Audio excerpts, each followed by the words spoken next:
It's intriguing, isn't it? Is that a good thing? Science meddling with evolution? It is intriguing. It's not quite as intriguing as... Well, it is actually very intriguing. As this next... Have you seen what's coming up? Elvis has supposedly been spotted in Hawaii. He's been spotted everywhere. But this is in Hawaii. And Marilyn Monroe's apparently been seen in Norfolk. And now the Emperor of X... A US commission investigating the Gulf of Mexico oil spill says cement used to seal the doomed well may have contributed to the blowout which caused the disaster. Next time we'll try and hear from the man involved. Yes. Each time we're going to build bit up that story. Ashes in Australia. Have a little think about where you were and what you were doing. Do you know what? I wasn't watching them. No, I bet you weren't. I can tell you that. Sorry. OK, 6:41. It's only 4 days until the US midterm elections, which could see President Obama's Democrats lose their grip on Congress. Our Washington correspondent, Steve Kingston, has been to Pittsburgh, where people gave huge support to Barack Obama in the presidential elections. It's been affected by high unemployment, so voters there still standing by their man, or has his popularity waned? It is approaching 6:45. You're watching Breakfast from BBC News. Our main stories this morning. There's more... The confusion over exactly what life sentence represents. So we'll be talking about that throughout the morning this morning. Do let us know your thoughts. It's a very emotive issue, so let us know what you think. 6:48. Simon is here. British Airways reports its latest results at 7 o'clock, but we think we've got an inkling of what to expect, Simon. Yeah, they've had... What does it feel like to win the Ashes in Australia? Mike Gatting will be here in half an hour. Time now to get the news where you are. See you in a minute.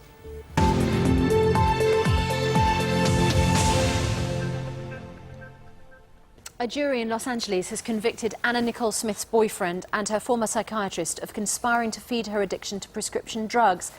An Australian man has had a lucky escape after a car crashed through his bedroom wall in the middle of the night. Show viewers this first. There we go. So that you would put into your air bricks, and your air bricks are automatically protected. And with very different thought processes. The Daily Telegraph has a story which Simon's been reporting on elections for Congress. Time now 17 minutes past 7. Do you think murderers should always be imprisoned for the rest of their natural lives? Does that sentence ensure justice is done? Well, new research into views about sentencing for murder suggests that nearly half of people questioned don't believe killers should be locked up for life.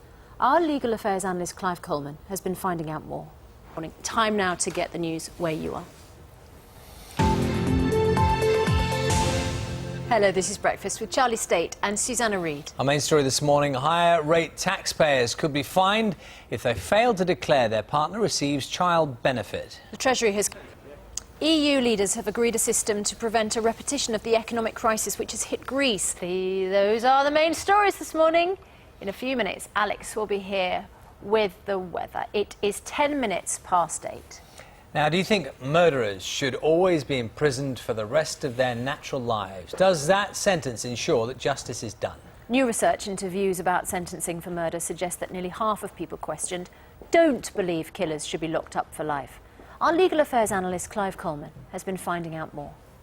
Step on any white lines as you walk on and things like that. That's right. Quite a few tennis players do that, don't That's you? right, See them kind of dodging as they go out. Nadal has 2 bottles of water by his little chair before he goes. And in between games, when you watch him next time, he drinks out of one, lines it up, and then drinks out of another, and make sure they're all both level. There are other people who do that as well. It's just occurred to me, last year you won one of the big 3 talent competitions. Isn't he, at the the time? other big winner, and in the green room, 2 other big winners. Wow. But now, this time last year, our next guest was just another X Factor contestant preparing for live shows, dreaming of becoming a pop star. Since winning X Factor, Joe McElderry is hoping to follow in the footsteps of some of the show's previous successes. Leona Lewis, Alexandra Burke, they didn't win, but JLS. No, the 19-year-old has spent the last 8 months in the studio recording material for his debut album, Wide Awake. In for you, in the past, when was it that you beat Susan Boyle and took the Britain's Got Talent crown? A year and 3 quarters ago? Yeah, something like that. It's, and now you're international superstars. Well, that's... well, yeah. Tell us what you've been doing, because we danced with your Children in Need last year. That was fantastic. Earn it from their front room.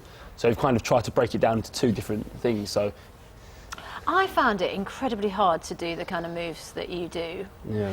If there's one in particular You know, when you move your... Can you just show us how to do... What's it called? one? That one where you kind Oh, of... just like a wave. Yeah. Yeah, Can you so- do that through here on the Yeah, sofa? yeah, Monday night, BBC 2, 10 o'clock. We're out of time. That is all from us this morning. On Breakfast Tomorrow, Strictly to Come Dancing contestants Gavin Henson and Katia Vishalis. Next week. I'm in a rush.